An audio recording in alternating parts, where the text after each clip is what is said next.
ঝাঁট দিয়ে দিয়েছি, আজকে আর মুছিনি, রোজ দিন না ভালো লাগছে না। আর পাটা আমার মানে একটা জায়গায় কেটে গেছে আর কি, ভীষণ আমি ব্যথা পাচ্ছি।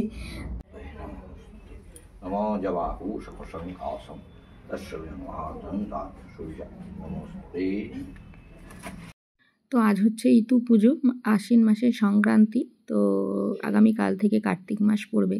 তো এই আশ্বিন মাসের সংক্রান্তিতে আমাদের ইতু পুজো করা হয়, প্রত্যেক বছরই এটা করা হয়। তো এই হচ্ছে ইতু, দুটো ইতু বসানো হয়েছে।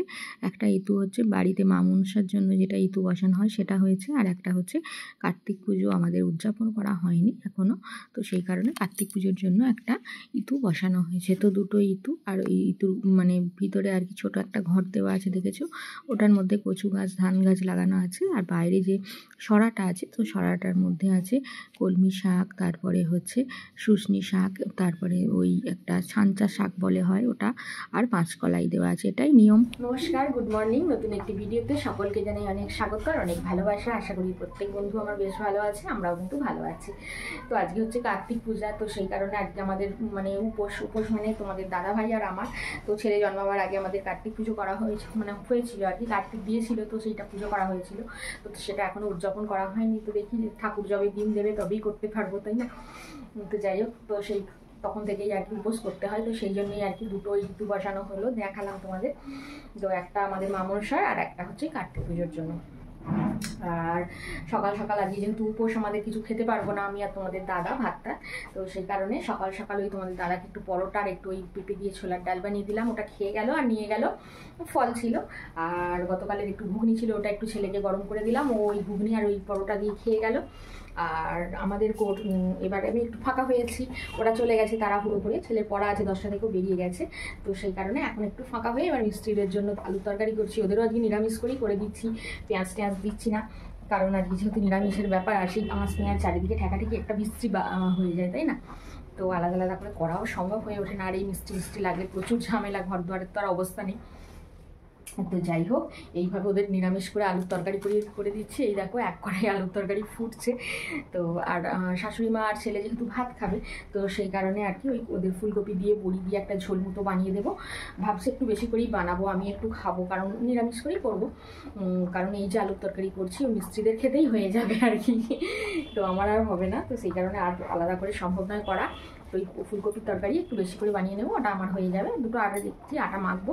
তো কটা লুচি করেছি, বেশ 2-3টা আছে, হবে না। আর আমার ছেলেটা না একটু লুচি খেতে ভালোবাসে, তো সেই কারণে ও একটু খেয়ে গেছে। আবার দুপুরে হয়তো ভাত খাবে, আবার সন্ধ্যার দিকে বলবে মা লুচি নেই, তো সন্ধ্যার দিকেও খাবে। তো সেই কারণে করছি, আর দুটো আটা মেখে দুটো লুচি তৈরি করবো।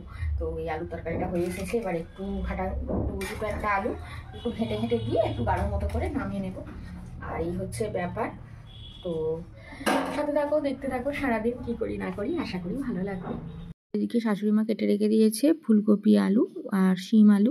তো ফুলকপি আলুর ঝোল করব, আর শিম আলুটা ভাতে দেব, কারণ ছেলে আর শাশুড়ি মা ওরা দুজনে খাবেন আর কি। তো সেই কারণে ওই অল্প একটু তরকারি করলেই হয়ে যাবে। আর এদিকে এখনও কিছুটা আটা আমি মাখবো, কারণ লুচি করেছি যা, ওই 2-3টে মতো আছে। তো আমি সকালে খাবো, দুপুরে খাবো, হবে না, আবার ছেলেটাও খাবে। তো সেই কারণে আরেকটু আটা মেখে নেব, মেখে নিয়ে একেবারে করে নেব। আর এদিকে দেখো মিস্ত্রিদের জন্য এক কড়াই আলুর তরকারি হয়ে গেছে, এবার এটা একটু নামিয়ে নেব আর কি। আর আজকে ওদের নিরামিষ করেই করেছি, আমিষ নয়।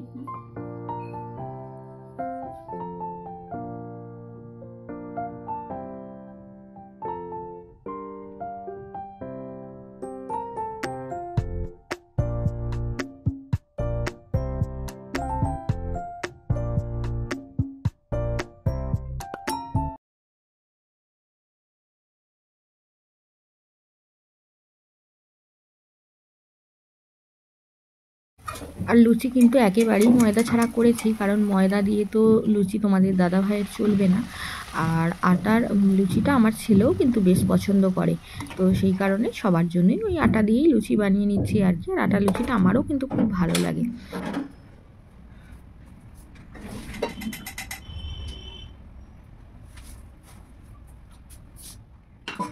তো ছেলে আর শাশুড়ি মা খাবে, তো সেই কারণে আর কি ওই ফুলকপি আলু বড়ি এইসব দিয়ে ঝোল করব।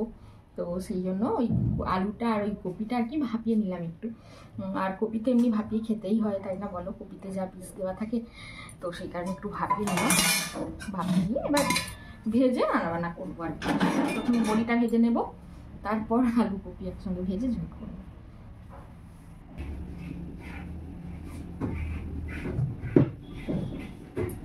কটা বড়ি নিই, আর অনেক করে বড়ি না আমি দিয়ে রেখে দিই, তো সেই বড়িগুলোই আর কি খাওয়া হয়। কারণ এখন শীতের দিন, এখনকার বড়ি দিলে বড়ি ভালো হয় না, রোদ্দুর বিশেষ পাবে না। আর আমার তো ছাদেরই পজিশন, তো একদমই ছাদের তো আর কিছুই দেওয়া যাবে না, তো সেই কারণে বড়ি অনেকগুলো দিয়ে রেখেছি। এইটা এখনো অনেকগুলো আছে, আবার আর একটা মানে কৌটোতেও অর্ধেক মতো আছে আর কি। তো সারা শীতকাল মোটামুটি হয়ে যাবে, এই হচ্ছে ব্যাপার। আর বড়ি তো খুব বেশি দিতে লাগে না, গোটা 5-6 করে দিলেই হয়ে যায়।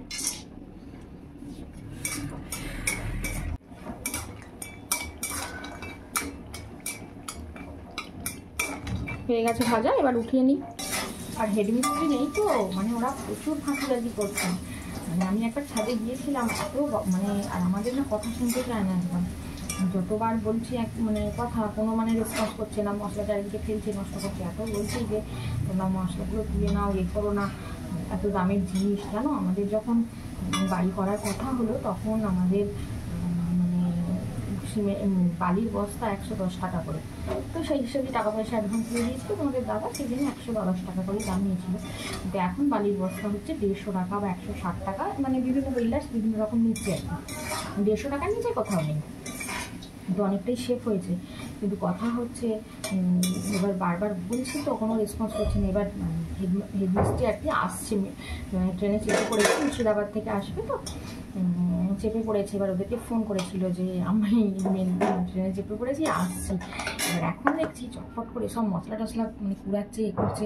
আবার নিজেরাই নিজেদের মধ্যে বলে আর কি যে আমাদের হেডমাস্টার বলছে, আমাকে একজন লেবার বলছে আর কি, আমাদের হেডমাস্টার আসছে, ফোন করেছিল, এবার তোমরা জব্দ হবে, না হলে তোমরা জব্দ হবে না।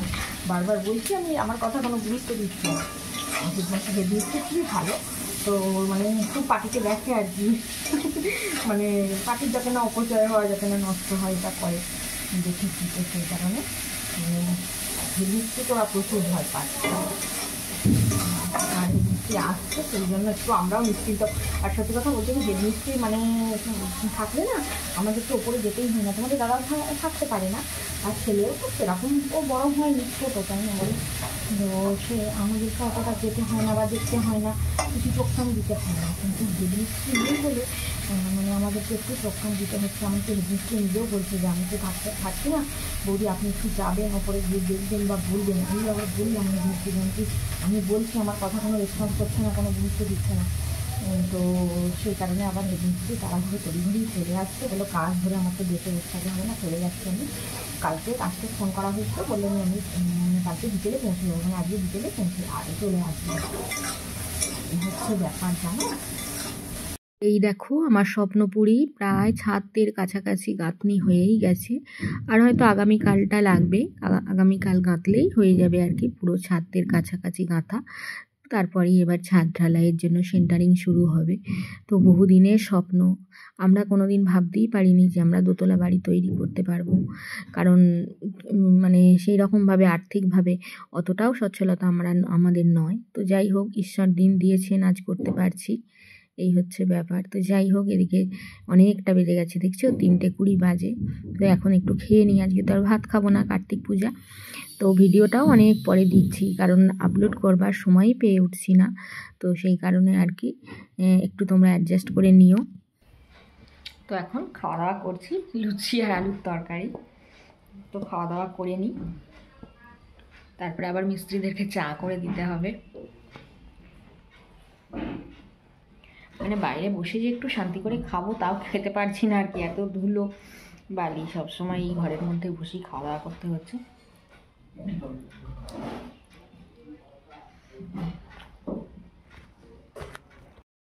Hello friends, good evening.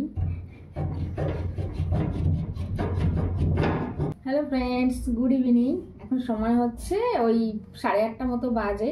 তো বিকেলে তো পড়ালাম বাচ্চাটাকে, পড়িয়ে ছুটি দিলাম, তারপরে মিস্ত্রিরাও কাজ করে চলে গেল, তারপরে ঘর বারান্দাগুলো একটু ঝাঁট দিয়ে দিয়েছি। আজকে আর মুছিনি, রোজ দিন না ভালো লাগছে না।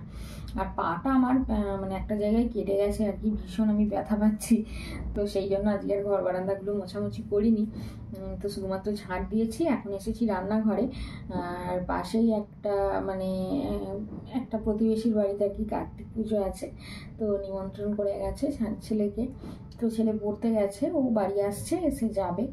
আর শাশুড়ি মাও খেয়ে নিয়েছেন, কারণ সকালে নিরামিষ আলুর তরকারি করেছিলাম, ওটা দিয়ে শাশুড়ি মা মুড়ি খেয়ে নিয়েছেন। বাকি আছে শুধুমাত্র তোমাদের দাদা আর আমি। আর আমরা না দুপুরে ওই লুচি পরোটা খেয়েছি, আর সকালেও খেয়েছি, সেই জন্য এখন আর লুচি পরোটা খেতে ইচ্ছা নেই একদম। তো সেই জন্য তোমাদের দাদা বললো যে তাহলে একটু ডাল সিদ্ধ করো, ডাল সিদ্ধ দিয়ে মুড়ি খাবো।